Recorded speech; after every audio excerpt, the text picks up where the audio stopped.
नमस्कार एंड जय हिंद। आज आपके सामने एक बहुत ही इंटरेस्टिंग टॉपिक लेकर आया हूँ।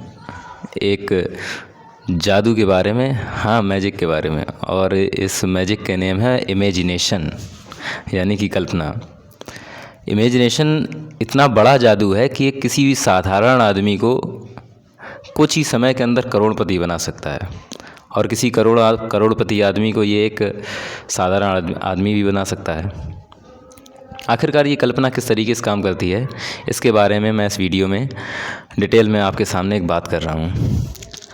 ये बात शुरू करने से पहले मैं आपके सामने एक छोटी सी एक कहानी शेयर ज़रूर करना चाहूँगा। ये कहानी 19वीं शताब्दी की है। उस समय मार्केटिंग इंडस्ट्री में एक बहुत ही जाना माना नाम होता था हॉपकिंस का। कहते थे कि उनके हाथ में अगर कोई प्रोडक्ट आता था तो उसकी सेलिंग वो इस तरीके से करवा देते थे कि कुछ ही दिनों में या कुछ ही महीनों में वो प्रोडक्ट पूरे दुनिया का बेस्ट सेलिंग प्रोडक्ट बन जाता था। कुछ लोगों ने एक बार उनसे पूछा कि सर आप ये कैसे कर लेते हैं, आप इसके लिए बहुत ही बड़ी प्लानिंग करते होंगे, या हो सकता है कि आपके अंडर में बहुत सारे लोग काम करते हों। तो उन्होंने कहा नहीं, ऐसी कोई बात नहीं है, इसके लिए बस एक बहुत ही छोटी चीज़ है और जिसको हम लोग कहते हैं कल्पना। जी हाँ, उन्होंने बस इतना कहा कि मैं सिर्फ एक कल्पना करता हूँ और उस कल्पना में ये देखता हूँ कि लोग मेरे इस प्रोडक्ट को किस तरीके से यूज कर रहे हैं। बस वही कल्पना के हिसाब से मैं चल देता हूँ और फिर सारा काम एक जादू के तरीके से हो जाता है, और जो कुछ भी होता है वो आपके सामने आ जाता है। अब इस कहानी के बाद मैं आपको ये बताना चाह रहा हूँ कि आखिरकार ये कल्पना का जादू किस तरीके से काम करता है। ये दरअसल ये कल्पना का जादू 3 स्टेप में काम करता है। सबसे पहला स्टेप है आकार, यानी कि साइज। दूसरा इसका स्टेप है आकृति, यानी कि शेप। और तीसरा इसका स्टेप है स्ट्रक्चर, यानी कि संरचना।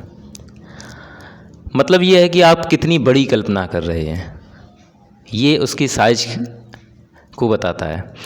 जैसे आप एक बहुत अमीर आदमी बनना चाहते हैं तो उसकी आप कल्पना करते हैं कि आप कितने अमीर आदमी बनना चाहते हैं। आप 1 लखपति बनना चाहते हैं, 1 करोड़पति बनना चाहते हैं, या उससे भी ज़्यादा अमीर बनना चाहते हैं। ये तो हो गई साइज की बात। इसके बाद आता है शेप। आप किस तरीके से अमीर आदमी बनना चाहते हैं। आप एक जॉब करके, यानी कि एक सर्विसमैन बन करके, या एक बिजनेसमैन बन करके, या आप कोई एक फार्मर बनकर भी अमीर आदमी बन सकते हैं। ये आपकी शेप की बात होगी।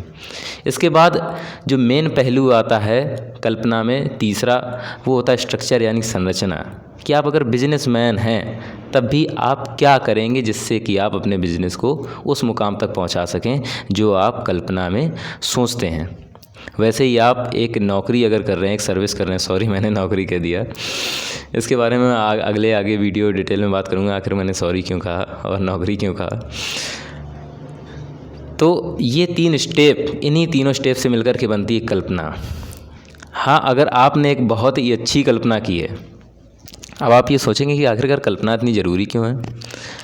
अगर थॉमस एल्वा एडिसन, उन्होंने ये कल्पना ना की होती कि मैं एक ऐसा ऑब्जेक्ट बनाऊंगा या ऐसा सामान बनाऊंगा जो रात में भी रोशनी दे सकता है, तो क्या वो बल्ब बना सकते? नहीं बना सकते। जब तक हम कोई किसी चीज़ की कल्पना नहीं करते हैं तब तक वो चीज़ संभव ही नहीं है। हाँ, एक सबसे बड़ी बात आप लोगों को बता दूं, ये बहुत इंपॉर्टेंट बात है। एक कंप्यूटर और एक इंसान में क्या अंतर है? एक कंप्यूटर और एक इंसान में सबसे बड़ा अंतर है इमेजिनेशन का। कंप्यूटर वो सारे काम कर सकता है जो एक इंसान कर सकता है, बस एक काम नहीं, जिसको हम लोग कहते हैं इमेजिनेशन। इमेजिनेशन हम लोगों को एक उपहार के रूप में मिला है, तो इसका प्रयोग ज़रूर ज़्यादा से ज़्यादा करें। एक छोटी सी बात और बताना चाह रहा हूँ कि आजकल के ज़माने में जो अमीर हैं वो ज़्यादा अमीर होते चले जा रहे हैं और जो गरीब हैं वो गरीब ही होते चले जा रहे हैं। इसमें सबसे बड़ा हाथ उनके इमेजिनेशन का है।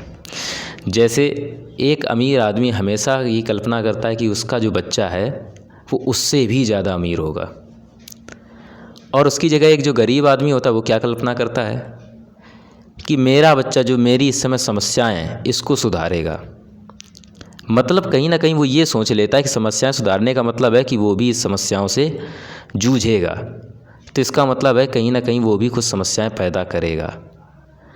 तो इस हिसाब से यही कल्पनाओं का खेल है कि अगर हम कल्पना करते हैं एक बहुत अच्छा बनने की, बहुत अच्छा पाने की, तो हम लोग उसी हिसाब से अपनी प्लानिंग करते चले जाते हैं और उस कल्पना को हम पूरा भी करते हैं। और अगर हम कल्पना छोटी रखेंगे तो उसी हिसाब से हम अपनी प्लानिंग करेंगे, जिसके लिए हो सकता है कि कुछ ना कुछ हमें आगे समस्याएं आएँ। तो उम्मीद है आपको कल्पनाओं का ये खेल बहुत ही पसंद आया होगा और आप भी अब बड़ी बड़ी कल्पनाएं करेंगे। आशा करता हूँ कि आप ज़्यादा से ज़्यादा मेरे इस वीडियो को शेयर करें। Thank you.